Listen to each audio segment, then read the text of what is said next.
આ કલિકાલમાં મનુષ્યને એટલો બધો સમય નહીં હોય કે 17 પુરાણ વાંચી શકશે, પણ 17 પુરાણનો જેમાં સાર હોય એ 18મું પુરાણ બધાનું એક કરીને તમે 18મા પુરાણ, જેની અંદર કૃષ્ણ ભગવાનનું વર્ણન છે, સ્વયં વિષ્ણુનું વર્ણન છે, જે નિર્ગુણ સગુણ થયા એનું વર્ણન છે, એવા કોઈ ગ્રંથની રચના કરો. અને એ સમયે નારદજીએ એનો વિસ્તાર કરવા પોતાના પૂર્વજન્મની કથા કીધી કે પૂર્વજન્મની અંદર આજે મારી ગતિ ક્યાંય અટકતી નથી. એનું કારણ છે કે પૂર્વજન્મના જન્મની અંદર મારી માં એક શૂદ્રને ત્યાં કામ કરે છે અને હું એમની સાથે, મારી માતા શૂદ્ર છે પણ બ્રાહ્મણની ઘરે કામ કરે એટલા માટે હું એની સાથે રહું છું, રહેતો હતો. એક દિવસ ચાતુર્માસ આવ્યો અને ચાતુર્માસમાં એ બ્રાહ્મણની ઘરે સાધુ સંત સંન્યાસીઓ આવ્યા અને સંન્યાસીઓ આવ્યા એટલે મને થયું કે હું સાધુ સંતોની સેવા કરું.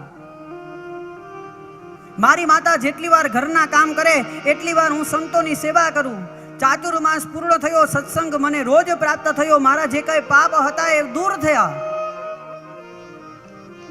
જ્યારે સંતો જતા હતા ત્યારે મેં સંતોને પૂછી, એની આજ્ઞા લઈને એને મેં પ્રાર્થના કરી કે જો તમારી આજ્ઞા હોય તો હું તમારી થાળીમાં જે ભોજન છે એમાંથી કંઈક ગ્રહણ કરું ખરા, પ્રસાદ લઉં.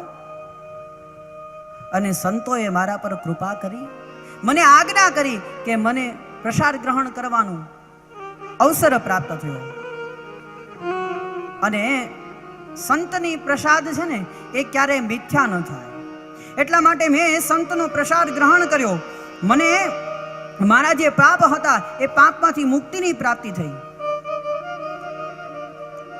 અને મેં સંતોને કીધું કે મને તમારી સાથે આવવું છે.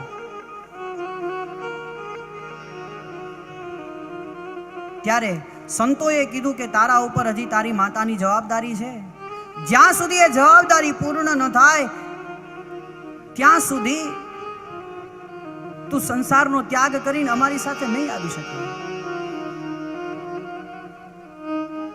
પણ સંતનો પ્રસાદ લીધેલો એટલે મારા જે પાપ કર્મ હતા એ બધા દૂર થયા.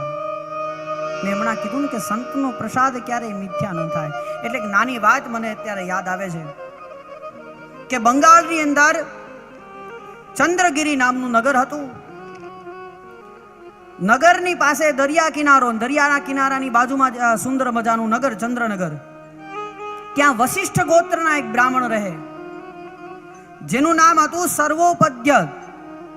આ વશિષ્ઠ ગોત્રના બ્રાહ્મણ, તેમની પત્નીનું નામ હતું સરસ્વતી. બંને લોકો સાધુ સંત સંન્યાસીઓની સેવા કરે. એક દિવસ આવી જ રીતે ચતુર્માસ ચાલતો હતો, સાધુ સંતો એમની ઘરે આવ્યા અને કોઈ સંતે આવી, બધું જ સુખ શાંતિ છે, સમૃદ્ધિ છે, પણ સંતાન નથી. એટલે સંતો આવ્યા એટલે સંતને કીધું કે પ્રભુ બધી સાચી વાત, પણ હું તમને ભોજન નહીં કરાવી શકું, કારણ કે મારે કોઈ સંતાન નથી. લોકો અમને બાંજ કહીને બોલાવે છે અને અમારું મુખ જોઈ લે ને તો પણ એને અપશુકન થાય છે, માટે હું તમને ખવડાવી નહીં શકું, મને ક્ષમા કરજો. સંતે કીધું કે અહીંયા કંઈક આગમન થયું છે, તું એમનેમ ન હોય. અને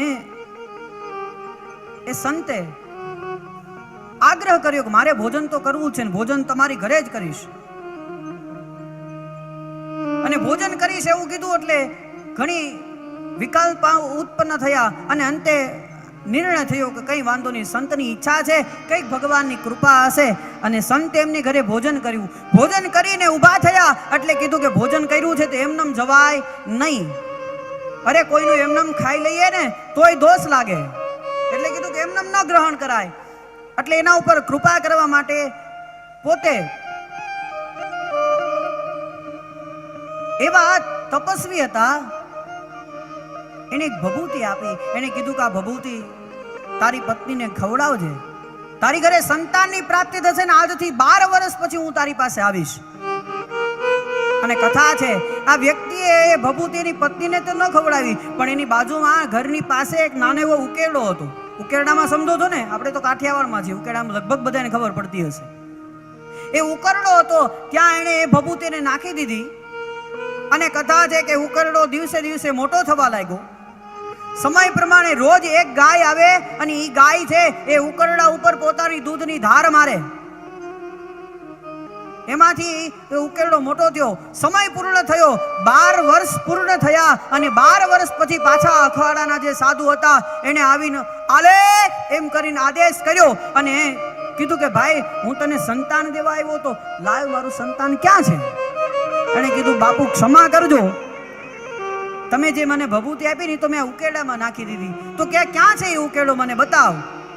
ઉકેડા પાસે લઈ ગયા અને જેવો ઉકરડાને જોયો એને કીધું કે આ ઉકરડાને ખોદ.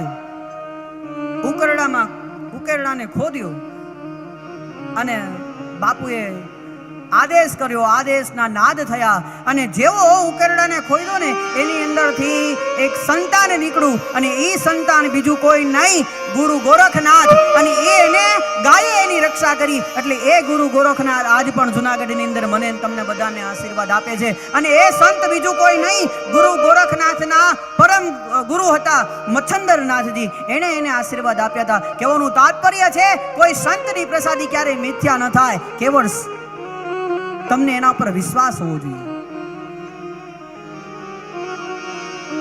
તો અહીંયા નારદજીને સંતની પ્રસાદી પ્રાપ્ત થઈ, ગુરુ મંત્ર પ્રાપ્ત થયો.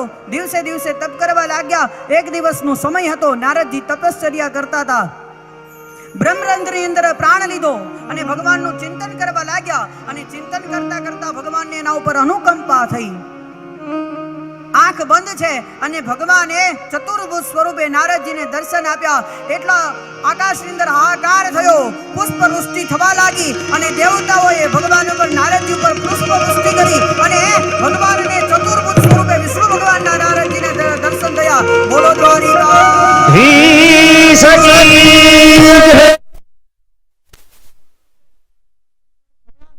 સુધી એ દર્શન રહ્યા અને તરત જ ભગવાન એનું સ્વરૂપ દૂર કરી દીધું.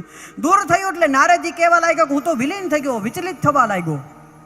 જેવો વિચલિત થવા લાગ્યો મારી આંખો ખુલી ગઈ. મને થયું કે જેના અંદર દર્શન કર્યા કદાચ એ બહાર દેખાઈ જાય. એટલે મારી આંખ ખુલી. જ્યાં આંખ ખુલી તો જે બહાર હતા એ અંદર નહીં, અંદર હતા એ બહાર. હું રડવા લાગ્યો અને આકાશવાણી થઈ કે જ્યારે પૃથ્વીનું પુનઃ સર્જન થશે તો અમારો બીજો અવતાર થશે, ત્યારે તમને મારી પ્રાપ્તિ થશે. બ્રહ્માજીનો એક કલ્પ પૂરો થયો. આખી સમષ્ટિ બ્રહ્માજીની અંદર સમાવા લાગી. બીજા દિવસે પુનઃ બ્રહ્માજી એક કલ્પ પછી જાગ્યા અને બ્રહ્માજીના માનસ તરીકે મારો જન્મ થયો. અને એ બ્રહ્માજીના માનસથી મારો જન્મ થયો અને બ્રહ્માજીએ મારા પિતા પરબ્રહ્મએ મને 4 શ્લોક આપ્યા. એ 4 શ્લોક હું તમને અર્પણ કરું છું. અને આજે વેદવ્યાસજી સરસ્વતી નદીને કિનારે સમ્યપ્રાસ નામના આશ્રમની અંદર ભગવાનનું ચિંતન કરે છે. 4 શ્લોક આપ્યા. 4 માંથી વેદવ્યાસજી એનો વિસ્તાર કર્યો. 18,000 શ્લોક બનાવ્યા, 12 સ્કંદ બનાવ્યા, 335 અધ્યાય બનાવ્યા અને ભવ્યાતિ ભવ્ય આ ગ્રંથ મને તમને અર્પણ કર્યો. એવા વેદવ્યાસજીને વંદન કરીએ. બોલો વેદવ્યાસ ભગવાન.